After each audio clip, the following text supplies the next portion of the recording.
Get out! Wait outside with the rest of them. The security guard's fist slammed Dr. Keisha Williams through Premier National Bank's doors. Her briefcase exploded across wet concrete, $100 bills scattering in the wind. This bank doesn't serve your kind. He kicked her documents into the gutter. Keisha crawled on hands and knees, chasing soaked papers down the sidewalk. Inside, every face pressed against windows, phones recording her degradation. Rain turned her cream coat gray. Mud caked her stockings. Bills floated toward storm drains as she desperately grabbed for them. "Keep waiting outside, welfare queen," he bellowed for his audience. "Maybe the zoo is hiring." She knelt in filthy water, clutching soggy documents, while 40 phones captured every humiliating second. The brass doors slammed shut like prison bars. Have you ever been treated like human garbage outside a place you were about to own? Standing in the Manhattan drizzle, Keisha's designer heels sank into muddy puddles as she gathered the last scattered documents. Her hands shook not from cold, but from decades of buried rage threatening to surface. 27 minutes until London markets close, she whispered, checking her Patek Philippe watch. Water droplets clung to its platinum face like tears. Through Premier National's floor-to-ceiling windows, the show continued. Branch manager Patricia Whitfield descended from her glass office, her Botoxed face twisted in theatrical disgust. Her Chanel suit cost more than most people's cars, yet she looked at Keisha like something scraped off her designer shoe. What is that person still doing out there? Patricia's voice carried through the sealed doors, her tone dripping with the kind of entitlement that comes from generations of inherited wealth. "Security, call the police before she attracts more undesirables to our establishment. We have a reputation to maintain." The guard nodded eagerly, his chest puffing with newfound authority. "Yes, ma'am. These people always cause trouble when they don't get their way. Want me to move her along more forcefully? I've dealt with her type before. Just get her away from our windows. She's disturbing our legitimate clients. God knows what diseases she might be carrying." Patricia's assistant, a young intern named Madison, raised her iPhone higher, Instagram live count climbing exponentially. 127 viewers, then 249, then 487, then 723, then 1,203, then 2,847. Comments flooded the screen faster than she could read them. Why doesn't she just leave? Probably trying to deposit a fake welfare check. They always play the victim card when caught red-handed. Someone call Animal Control LOL. Hood Rat thinks designer knockoffs make her fancy. Bet those clothes are stolen from Nordstrom. This is what happens when they leave their neighborhoods. Typical ghetto behavior, making scenes for attention. Security should tase her. Madison giggled as she read the nastiest comments aloud to her coworkers, her voice carrying through the marble lobby. "You guys, this is going absolutely viral. Already 3,000 views and climbing. My followers are eating this up." Her colleague Sarah leaned over the phone screen. "Read that one about the zoo." "That's hilarious." "Someone says return her to the habitat where she belongs with crying, laughing emojis," Madison announced, causing a ripple of snickers through the crowd. Keisha's briefcase lay open on wet concrete, revealing the edge of a leather portfolio embossed with gold lettering that caught the weak sunlight filtering through storm clouds. She quickly closed it, but not before a security camera captured something glinting inside a platinum American Express Centurion card. What appeared to be federal banking documents with official treasury seals and papers bearing the letterhead of international law firms. "Ma'am!" The guard banged his massive fist against the reinforced glass with increasing aggression. "Move along! This is private property. You're trespassing and disturbing the peace. I'm calling the NYPD in 60 seconds. Elderly white customers gathered at windows like vultures circling roadkill, their wrinkled faces pressed against glass, feeding hungrily on her public humiliation. One woman in genuine Mikimoto pearls actually laughed until tears streamed down her powdered cheeks. her mouth opening wide enough to show gold fillings and 40 years of unchecked social privilege. "Look at her standing there like she owns the place," the woman cackled to her equally privileged companion, a stick-thin socialite whose plastic surgery had left her face resembling a Halloween mask. The absolute audacity of these people. They think they belong everywhere now, since that Obama character gave them ideas. Her friend nodded vigorously, diamonds sparkling on her arthritic fingers like captured starlight. Someone should teach her about knowing her proper place in society. This is what happens when you give them ideas above their natural station. Next thing you know, they'll want to live in our neighborhoods and send their children to our schools. Inside, more employees abandoned their posts to witness the free entertainment. Tellers left customers waiting in increasingly long lines.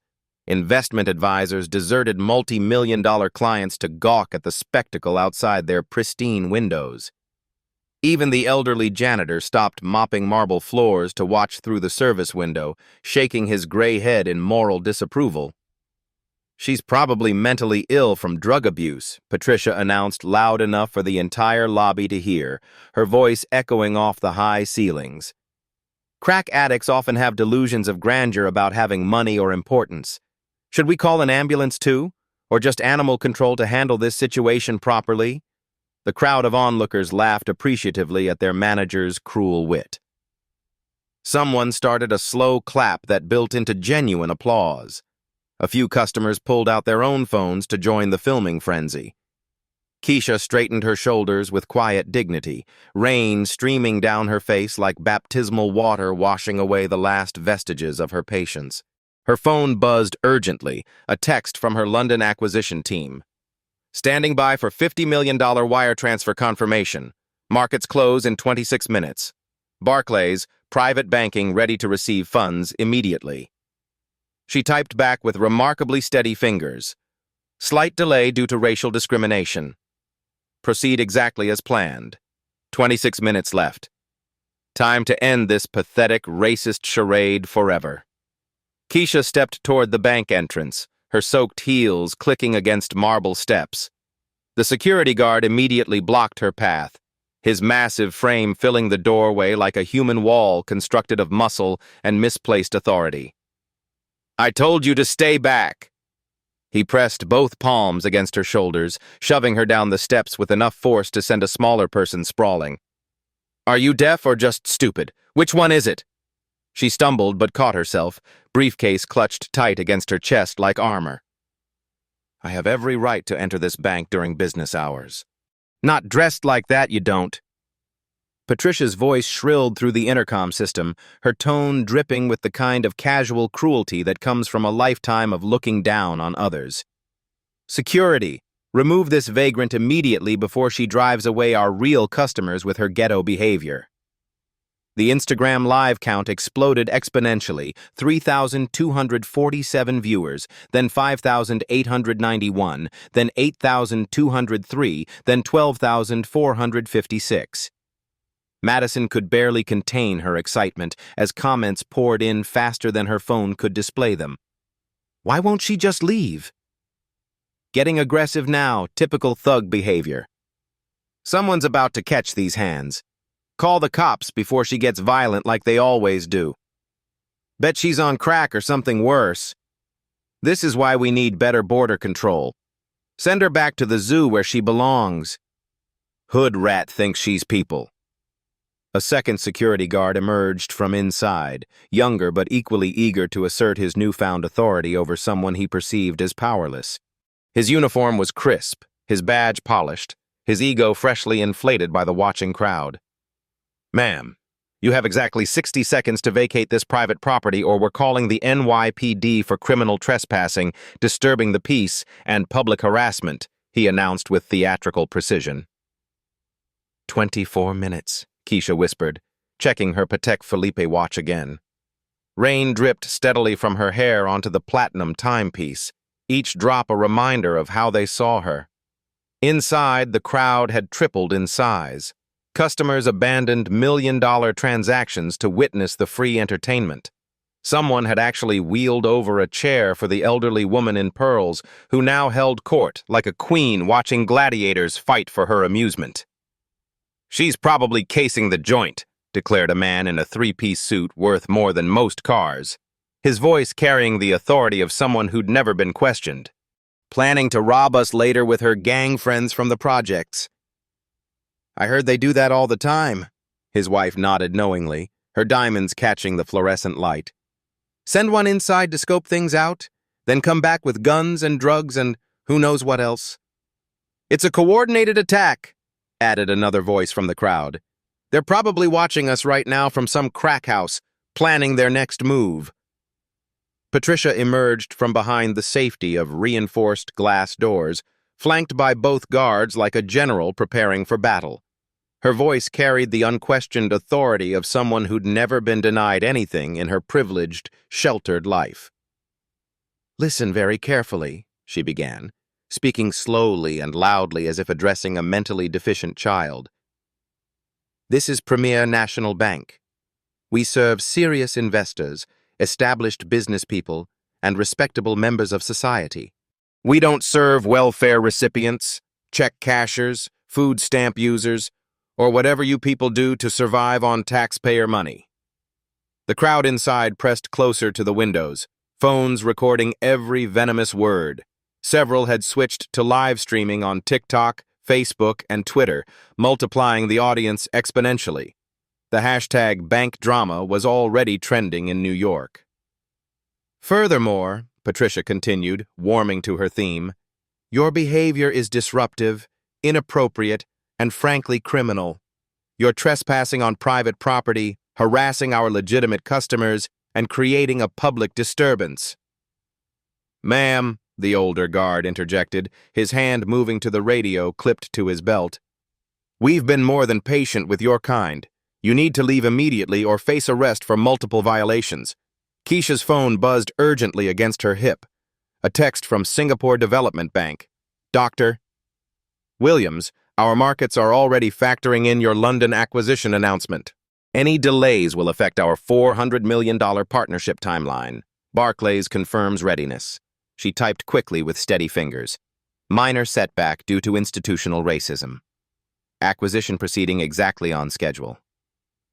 22 minutes left, she said aloud, more to herself than anyone else, her voice carrying a calm that unnerved the guards. 22 minutes until what?" Patricia demanded, stepping closer despite the rain now soaking her expensive suit. "Until your dealer shows up with your next fix? Until your probation officer comes looking for you? Until your welfare check arrives?" The guards stepped closer, forming a tightening semicircle around her like predators cornering wounded prey. The younger one had his hand resting on zip-tie restraints clipped to his belt, fingers twitching with anticipation. "Last and final warning," he announced loudly enough for his rapidly growing audience to hear every threatening word. "Vacate this property immediately or face immediate arrest for criminal trespassing, disturbing the peace, public nuisance, and resisting lawful orders." Through the windows, Keisha could see bank employees actually taking bets on whether she'd resist arrest. The elderly janitor was collecting $5 bills from eager participants, writing names on a coffee-stained napkin like some twisted lottery. "20 says she runs," called out a teller. "50 says she fights back," countered an investment advisor. "I got 100 that says she starts crying," laughed Patricia's assistant. The rain intensified dramatically, turning her cream-colored coat dark gray and heavy. Water pooled around her feet, mixing with mud, street debris, and the scattered remnants of her dignity. Yet she stood perfectly still, one manicured hand on her briefcase handle, the other checking her watch with mechanical precision that seemed almost supernatural. "Ma'am," the older guard said, reaching for his radio with exaggerated slowness, "I'm calling this situation into the NYPD right now. Last chance to walk away." The crowd inside leaned forward collectively, anticipating the climax of their afternoon entertainment. Phones recorded from every angle. The live stream audience had swollen to over 20,000 viewers across multiple platforms. 21 minutes, Keisha whispered, her voice carrying a strange note that made both guards hesitate. Time to end this pathetic display forever. Keisha walked directly to the bank entrance with deliberate calm, her briefcase held like a weapon of mass destruction waiting to detonate. Both guards moved to block her path, their movements automatic and aggressive.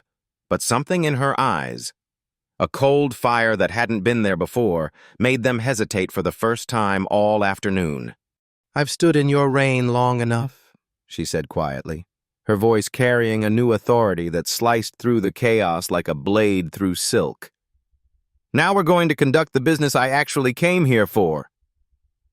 The older guard stammered, "Ma'am, you can't just step aside." Her tone brooked no argument, carrying the weight of boardrooms and billion-dollar negotiations. "Unless you'd like to explain to your superiors why you cost this bank its most profitable client." With surgical precision, she opened her briefcase and removed a single leather portfolio embossed with gold lettering that caught the weak afternoon light. The watching crowd pressed closer to the windows, their faces smeared against glass like children at a candy store, expecting to see welfare documents, fake identification, or perhaps drug money wrapped in rubber bands. Instead, she placed one pristine document on the wet marble steps where everyone, guards, employees, customers, and livestream viewers, could see it clearly. International Wire Transfer Authorization, Williams Capital Ventures, LLC. The amount line read in bold official lettering, $50 million. The older guard's mouth fell open wide enough to catch rainflies. His radio slipped from suddenly nerveless fingers, clattering onto the marble steps with a sound like breaking bones. The younger guard stepped backward as if the paper might spontaneously combust and take him with it. Patricia's face went white behind the reinforced glass doors, her Botox unable to hide the shock that crashed over her features like a tidal wave.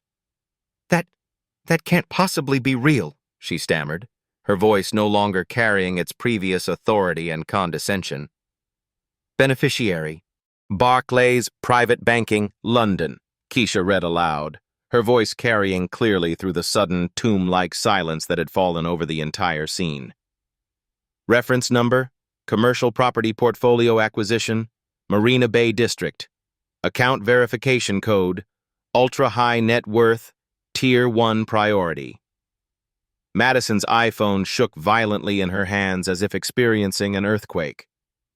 The Instagram Live comments had stopped flowing entirely, the chat frozen in stunned silence from 23,000 viewers who couldn't process what they were witnessing. Someone inside the bank had dropped their coffee cup. The crash echoed through the marble lobby like a gunshot in a cathedral. "Account balance confirmation," Keisha continued with devastating calm, each word dropping like stones into still water. $127,432,156.89. Last verified this morning at 9:47 a.m. The elderly woman in the pearls actually gasped aloud, her arthritic hand flying to her throat as if someone had physically struck her. Several customers stumbled backward from the windows as if distance might somehow undo what they'd just heard, might make the impossible return to being impossible. "Furthermore," Keisha continued, her voice gaining strength like a gathering storm, "I am Dr. Keisha Williams, founder and chief executive officer of Williams Capital Ventures. My portfolio manages $2.8 billion in commercial real estate assets across 17 countries and 4 continents." Patricia's legs buckled underneath her designer suit. She grabbed the doorframe for support, her manicured nails scratching against brass as her Chanel outfit now looked suddenly cheap and insignificant against the magnitude of her catastrophic mistake. "This bank," Keisha continued, sliding out a second document but keeping it strategically concealed, "currently holds $127 million of my personal funds across 14 different accounts, 3 investment portfolios, and 2 international trust funds. My quarterly transactions alone generate approximately $14.7 million annually in banking fees for Premier National." The younger guard began backing away like a man retreating from a live grenade, his hand no longer anywhere near his restraints or radio. "Ma'am, we didn't. Nobody told us. We had no way of knowing." "Nobody told you what exactly?" Keisha's voice cut like a surgical scalpel, precise and merciless. "That black women could accumulate wealth? That someone who shares my melanin content might actually belong in your precious, whites-only financial institution?" She held up her phone, its screen clearly visible to the security cameras mounted throughout the entrance area. "Singapore Development Bank, calling continuously for 15 minutes. London Property Consortium, 17 missed calls in the last hour. Barclays Private Banking, holding open a $50 million wire transfer that your ignorant racism has delayed by exactly 6 minutes. Madison's live stream count exploded past 47,000 viewers and climbed exponentially. Comments began flooding back into the chat, but now they carried a completely different tone than the racist vitriol from minutes earlier. "Oh my God, this can't be happening. She's actually fucking rich? Those security guards are so dead. Holy shit, they messed with the wrong one. I can't breathe, this is absolutely insane. Bank manager about to get fired. This is the best plot twist ever. They really thought." Patricia fumbled for her phone with hands shaking like autumn leaves, her previous confidence and authority evaporating like morning mist. "I need to call. Someone needs to verify. This has to be some kind of elaborate mistake." "What's the mistake exactly?" Keisha asked, her tone remaining perfectly level despite the rage that must have been burning inside her chest. "That a black woman could earn billions of dollars through intelligence and hard work? That someone who shares DNA with enslaved people could build a financial empire your privileged ancestors never imagined possible?" The rain continued falling steadily, but now it seemed to wash away more than just dirt and grime. It washed away assumptions, stereotypes, comfortable prejudices, and the institutionalized racism that had defined these people's entire narrow worldview. "The wire transfer," Keisha continued, checking her Patek Philippe watch with the same mechanical precision she'd maintained throughout this humiliating ordeal, "needs to complete in exactly 19 minutes, or my London acquisition falls through permanently. That acquisition represents 12 commercial properties in Britain's financial district, collectively worth $380 million. She pulled out a third document, letting just the official header show to the security cameras and the crowd of witnesses. Premier National Bank, acquisition proposal, confidential. Every single face behind the reinforced glass went dead white simultaneously, as if someone had drained the blood from an entire room of people at once. "But perhaps," Keisha said, her smile carrying the promise of consequences these people couldn't begin to comprehend, "we should discuss the real reason I was here today. Because that $50 million wire transfer? That was just the small routine business I needed to handle before the actual meeting." Patricia's phone slipped from her nerveless fingers, crashing to the marble floor with a sound like breaking dreams. The impact echoed through the lobby like shattering glass. "The meeting where my investment consortium evaluates whether Premier National Bank is worth purchasing outright for cash." Silence fell like a burial shroud over the entire scene, broken only by the sound of rain and 23,000 people holding their breath. The silence stretched for exactly 17 seconds before Patricia's survival instincts kicked in with the desperation of someone watching their career disintegrate in real time. She fumbled for her backup phone, hands trembling like earthquake victims as she speed-dialed the private banking division with the frantic energy of someone calling for emergency medical assistance. "Jonathan Sterling, please. Emergency. Code red. Tell him Patricia Whitfield needs him immediately. No, I can't hold it. This is a career-ending catastrophe." Keisha stood motionless in the rain, watching through the reinforced glass as panic rippled through the bank like wildfire, consuming everything in its path. Her voice carried with surgical precision that cut through the chaos. "For the record, your discrimination has now cost Premier National exactly 7 minutes of critical market time. London closes in 18 minutes. Singapore has already factored my acquisition into their quarterly projections, and Barclays is holding $50 million hostage to your racism. The phone conversation inside was audible through the intercom Patricia had forgotten to turn off in her panic, broadcasting her humiliation to the entire lobby and 78,000 live stream viewers. "Jonathan? Thank God you answered. We have a situation. No, not a situation, a complete catastrophe. Dr. Keisha Williams is here at the branch." Yes, that Dr. Williams. She was standing outside in the rain for... Jesus Christ, we didn't know who she was. Even through the static and distance, Jonathan Sterling's voice carried the fury of someone watching billions of dollars slip away like sand through desperate fingers. "You what? You put our largest private client in the rain? Patricia, do you have any comprehension of what you've done to this institution?" "Sir, she didn't look like someone who would have that kind of money." "She didn't look like what, Patricia?" Jonathan's voice rose to a roar that made bank employees scatter. "Like someone who generates $14.7 million in annual fees? Like someone whose personal recommendation influences $12 billion in institutional deposits? Like the woman who sits on 3 Federal Reserve advisory boards and has the Treasury Secretary on speed dial?" The crowd inside pressed against windows with increasing desperation, their previous entertainment transforming into horror as they realized they'd been witnessing their own financial apocalypse unfold in real time. Madison's live stream had exploded to 94,000 viewers, with comments pouring in faster than her phone's processors could handle. "This is better than any Netflix drama. She's about to literally own that entire bank. Rich lady revenge arc hits different. They really fucked around and found out. Security guard better start updating his resume. This woman is about to end careers. Banking while black is apparently an extreme sport." Keisha pulled out her phone, speaking loud enough for the security cameras and every witness to capture every calculated word. "Marcus, it's Keisha.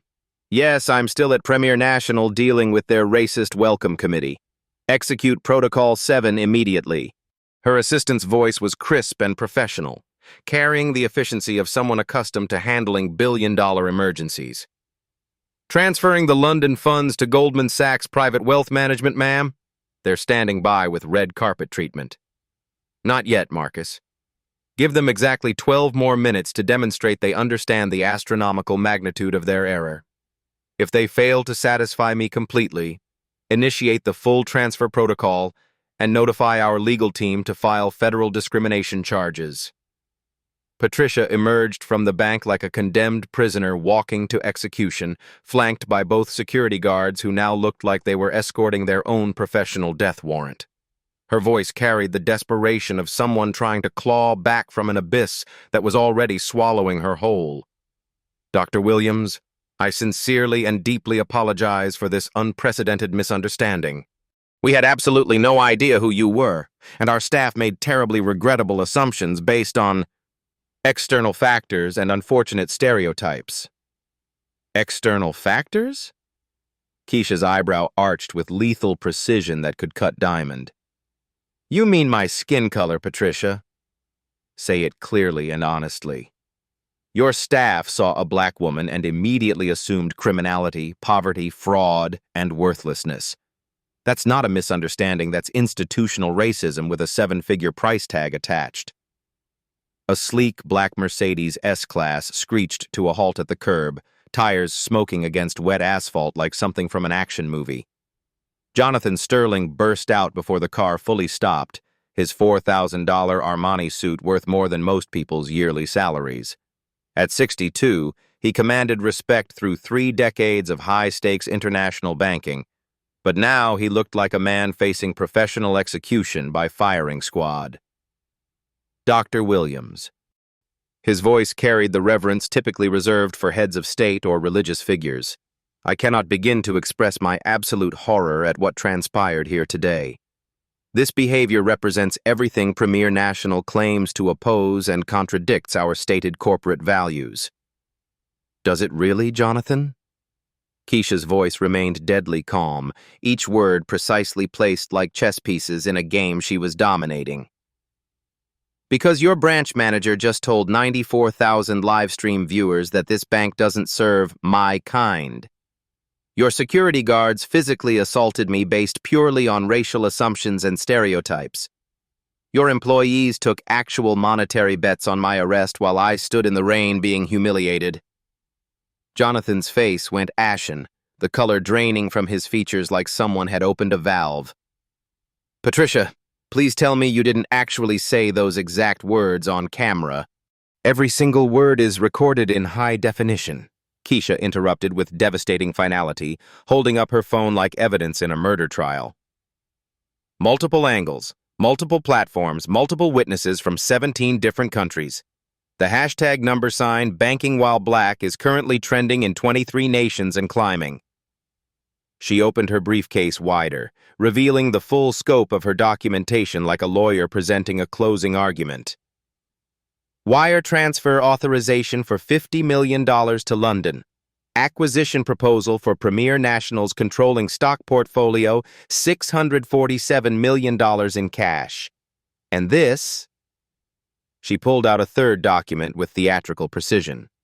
Federal discrimination complaint, pre-written by my legal team, requiring only my signature to destroy your bank's reputation forever. Jonathan's legs nearly buckled underneath him as the full magnitude hit like a freight train. Dr. Williams, surely we can resolve this situation professionally and privately. Your relationship with Premier National spans 12 years of mutual success. We've always valued and respected... Valued what exactly? My money while systematically hiding from my face? Keisha's voice carried the accumulated weight of every racist encounter she'd endured while building her empire from nothing. I generate more pure profit for this bank than your top 50 clients combined. Yet your staff treated me like a dangerous criminal because I had the audacity to be financially successful while black. The rain intensified dramatically, but nobody dared move from their positions. Jonathan stood completely soaked in his $1,000 suit, watching decades of carefully built banking relationships hang by a thread that was fraying with each passing second. The mathematics are brutally simple, Keisha continued with devastating precision that would have impressed a NASA engineer. My investment consortium controls voting rights for $800 million in Premier National stock. We influence the banking decisions for 47 major corporations across 6 continents. One phone call from me shifts $2 billion in institutional deposits to your competitors permanently. She checked her Patek Philippe watch with mechanical precision, each movement calculated for maximum psychological impact. 15 minutes until London markets close permanently for the weekend. 14 minutes until I walk across the street to Chase Private Banking, where they're currently preparing champagne to celebrate acquiring your former largest client and her entire portfolio. Jonathan pulled out his phone with the desperation of a drowning man grasping for anything that might save him from going under. Board of Directors Emergency Hotline. Emergency session required immediately. Dr. Keisha Williams, discrimination crisis. This is a potential career-ending situation for multiple executives. Every available board member, conference room, right now. Patricia had gone completely white, her face resembling expensive marble as she finally understood that her casual, comfortable racism hadn't just humiliated some random black woman, it had potentially destroyed the financial institution she'd worked at for 15 years. Dr. Williams. Jonathan's voice cracked with strain and barely controlled panic. What would it take for Premier National to maintain your business relationship and avoid complete catastrophe? Keisha smiled for the first time all afternoon, but it held no warmth, only the promise of consequences these people couldn't begin to imagine or escape. Now you're finally asking the right question, Jonathan. Keisha's smile held the calculated precision of a chess grandmaster delivering checkmate after a 30-move sequence that her opponent never saw coming. The rain continued falling steadily, but now it seemed to wash away the old racist order entirely, preparing fertile ground for something completely new and infinitely more just. "My demands are absolutely non-negotiable," she began, her voice carrying the unshakable authority of someone accustomed to reshaping entire institutions with nothing more than words and willpower. First, immediate termination of every single employee who participated in this discrimination. No severance packages, no positive references, no golden parachutes. They chose comfortable racism over basic human decency. Now they live with permanent consequences. Patricia's face went gray as expensive marble as Jonathan nodded frantically, his desperation visible from space. Done. Absolutely done without question. Patricia, you're terminated effective immediately. Security badges, building access, company credit cards, everything revoked right now.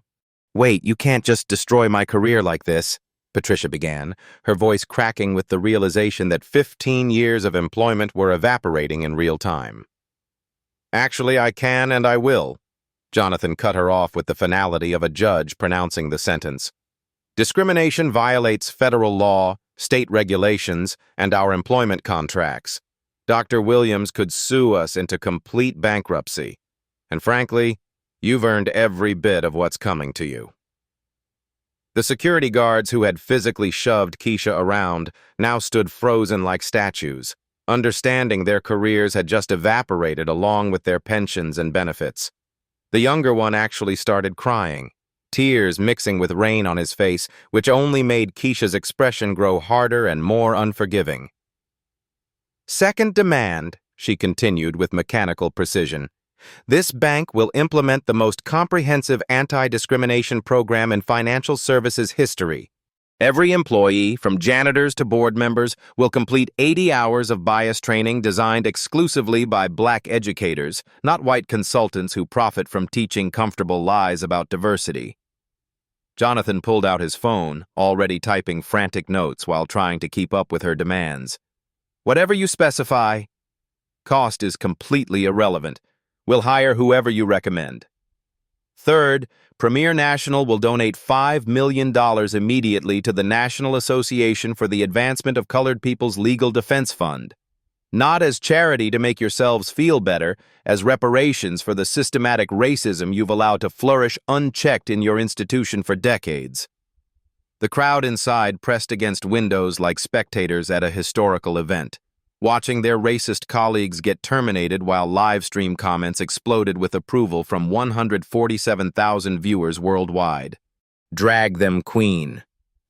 This is what real justice looks like. She's dismantling that whole racist system. Rich lady said consequences with compound interest. They picked the wrong black woman to mess with. This woman is rewriting banking history. Revolutionary change happening live. Fourth demand. Keisha's voice grew even colder, each word precisely calibrated for maximum impact. This branch will hire a black branch manager within 30 days.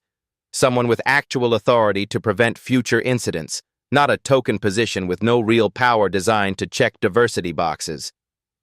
She checked her Patek Philippe watch again with the precision of someone timing a space launch. 12 minutes until London markets close permanently for the weekend. Are we going to complete my wire transfer professionally, or should I call Chase Private Banking and let them handle serious business? Jonathan practically sprinted toward the bank entrance, his expensive Italian shoes slipping dangerously on wet marble in his desperation.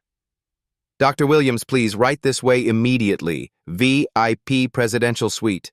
Whatever you need, however you need it. But Keisha didn't move from her position, her stillness more powerful than any dramatic gesture.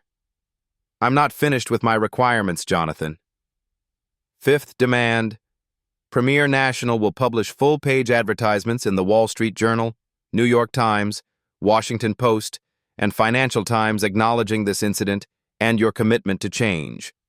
Not corporate double-speak truth. Real accountability with my approval of every word. Done completely. Whatever language you write and approve personally. Sixth, This bank will partner with 3 historically black colleges and universities to create a comprehensive pipeline program for black banking professionals.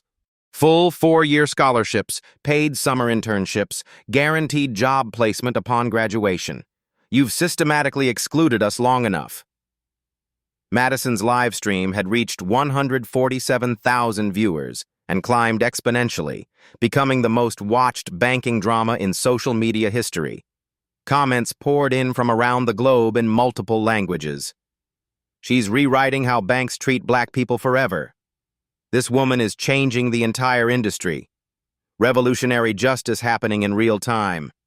They're getting a complete education in consequences. This is better than any movie ever made. Black excellence with economic power is unstoppable. Jonathan was sweating profusely despite the cold rain, his expensive suit clinging to his body. Dr. Williams, these are extraordinarily significant financial commitments. The board will need time to analyze and approve dash. The board, Keisha interrupted with deadly precision, can approve my demands immediately or explain to shareholders why they lost their most profitable client due to institutional racism. Your choice, but choose quickly. 11 minutes remaining. She pulled out a tablet computer, showing him real financial numbers that made his knees physically weak. My personal accounts generate $14.7 million annually in pure fees. The 47 corporations I influence bank with you exclusively because I recommended you 12 years ago. Lose me, lose them. Your quarterly profits drop 22% overnight. Furthermore, she continued, her voice carrying the weight of federal law, the discrimination complaint I mentioned? That triggers federal jurisdiction automatically. FDIC investigation, Federal Reserve audit, Consumer Financial Protection Bureau review, Treasury Department oversight. Your bank's federal charter could be permanently revoked. Jonathan's hands shook violently as he called the board again, his voice cracking with panic. Emergency vote required immediately. All demands must be accepted or we face complete institutional collapse and federal prosecution. Every board member votes yes right now or starts looking for new careers tomorrow. While he paced frantically on his phone, completely soaked and desperate, Keisha addressed the crowd inside through the bank's intercom system, her voice reaching every employee and customer present. Everyone watching this spectacle needs to understand something fundamental. I didn't accumulate wealth by accident or luck. I built economic power specifically to have leverage in moments exactly like this one. Her voice carried through the bank's sound system with crystal clarity, reaching every corner of the marble lobby. When you encounter successful black people, your first instinct shouldn't be suspicion, fear, or disbelief. We're not statistical anomalies or existential threats. We're the inevitable result of excellence overcoming obstacles you've never faced. The elderly woman in pearls who had laughed cruelly at Keisha's humiliation now sat slumped in her chair, looking genuinely ashamed for probably the first time in her privileged decades. My success isn't despite my blackness.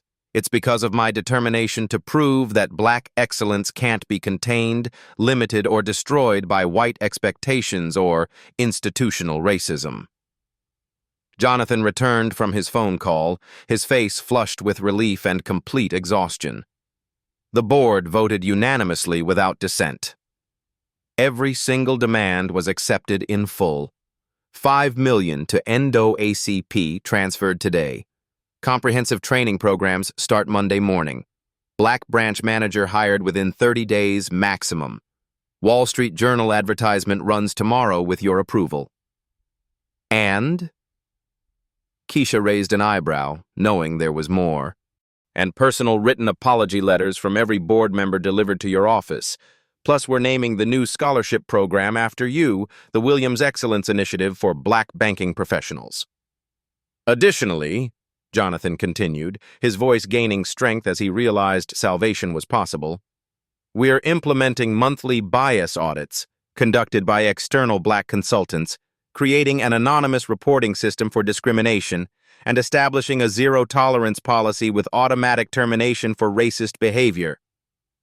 Keisha finally stepped toward the bank entrance, her designer heels clicking against marble with the triumphant sound of absolute victory. Now we can discuss completing my wire transfer like civilized professionals. The massive reinforced glass doors opened before her like the parting of biblical seas. Every employee inside stood at rigid attention, their previous casual racism completely replaced by terrified respect and genuine fear. 10 minutes until London closes, she said with calm authority, walking toward the VIP banking suite she should have been escorted to immediately upon arrival. Let's see if Premier National can execute a $50 million international transfer without further discrimination or incompetence. Behind her, Patricia cleaned out her desk while security guards emptied their lockers under supervision. The racist old Premier National Bank was dying, and a new institution was about to be born, baptized in rain and forged by the uncompromising will of a woman who refused to accept anything less than complete equality. Just as Keisha reflected as she entered the climate-controlled banking suite, sometimes requiring more than lawsuits and legal complaints. Sometimes it required the economic power to tear down racist institutions completely and rebuild them correctly from the foundation up. 6 months later, the Premier National Bank flagship branch had transformed into something unrecognizable from that rainy Friday afternoon. The marble floors gleamed just as brightly, but now they reflected a diverse workforce that actually represented the city they served. Keisha Williams stood in the same lobby where she'd been humiliated, but this time she wore a tailored navy suit and carried herself with the quiet satisfaction of someone who had fundamentally altered an entire industry. The brass nameplate beside the branch manager's office read, "Marcus Jefferson, Branch Manager," a brilliant black man she'd personally recommended from Goldman Sachs. Dr. Williams, Marcus approached with genuine warmth, extending his hand. "Your quarterly review meeting is ready. The numbers are remarkable." The transformation had exceeded even her ambitious expectations. Black customer accounts had increased 340% in 6 months. The Williams Excellence Initiative had already placed 12 black graduates in banking positions across Premier National's network. The bias training program had become the industry gold standard, copied by 17 other major financial institutions. Most importantly, discrimination complaints at Premier National had dropped to zero. Not because incidents weren't being reported, but because they genuinely weren't happening anymore. The live stream that had captured her humiliation now served as mandatory viewing for all new employees. Madison, the intern who had filmed Keisha's degradation, had been terminated that same day and never found another position in banking. Her Instagram account, once filled with casual racism, had been deleted after the video went viral for all the wrong reasons. Patricia Whitfield now worked as a part-time receptionist at a small insurance office in Queens, her banking career permanently destroyed. The security guards had been blacklisted from financial security work entirely.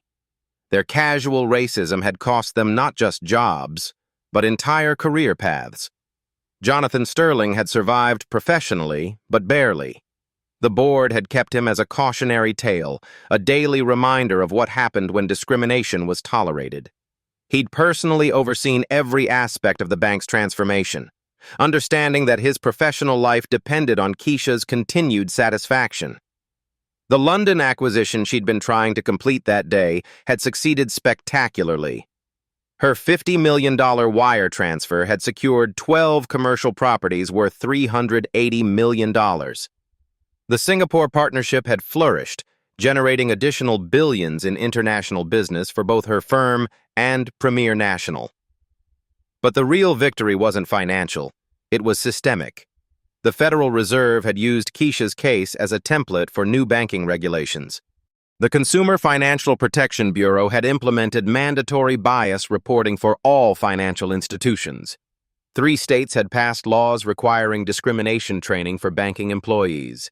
Her story had become legend in business schools. Harvard, Wharton, and Stanford all featured the Premier National Case Study in their leadership curricula. Young black entrepreneurs across the country sent her messages of gratitude, telling her how her example had given them courage to demand respect in spaces that had previously excluded them. The Wall Street Journal article that Jonathan had promised became a full investigative series about racism in banking. It won a Pulitzer Prize and triggered congressional hearings that led to sweeping industry reforms. Keisha had leveraged one moment of personal humiliation into institutional change that would protect countless others. She'd proven that economic power, wielded with precision and purpose, could dismantle racist systems more effectively than decades of protests or litigation. Her phone buzzed with a text from her daughter. "Mom, saw your story featured in my business ethics class today. The professor said you changed banking forever. I'm proud of you." Standing in that transformed lobby, watching black employees serve customers with dignity and respect, Keisha reflected on the journey from that rainy afternoon to this moment of quiet triumph. She hadn't just bought a building or completed a transaction. She'd bought justice and paid for it with the one currency that always commanded respect. Undeniable success combined with uncompromising principles. The plaque near the entrance, installed at her insistence, read, "Excellence has no color, but justice requires action." This institution commits to treating every customer with dignity, regardless of race, appearance, or assumption. Beneath it, in smaller text, "In memory of every black person who was told they didn't belong here. You belong everywhere your excellence can take you." Her legacy wasn't just measured in billions of dollars or properties owned. It was measured in young black faces she saw working confidently behind teller windows, in the absence of fear when black customers entered this space, in the knowledge that one woman's refusal to accept disrespect had created space for thousands of others to thrive. That rainy afternoon, they had tried to put her in her place. Instead, she had shown them exactly where her place was. Everywhere she chose to be, commanding the respect her excellence had earned. Your turn to act. Have you experienced discrimination in banking, retail, or professional settings? Your story matters. Share it in the comments below, not for sympathy, but for solidarity. When we document these experiences, we create undeniable evidence that change is still needed. If this story inspired you, hit that share button. Send it to every young black professional who needs to see what economic power can accomplish when combined with courage. Subscribe to our Black Stories for more examples of black excellence overcoming systemic barriers. We tell the stories mainstream media won't, stories of triumph, transformation, and the unbreakable spirit that turns obstacles into opportunities.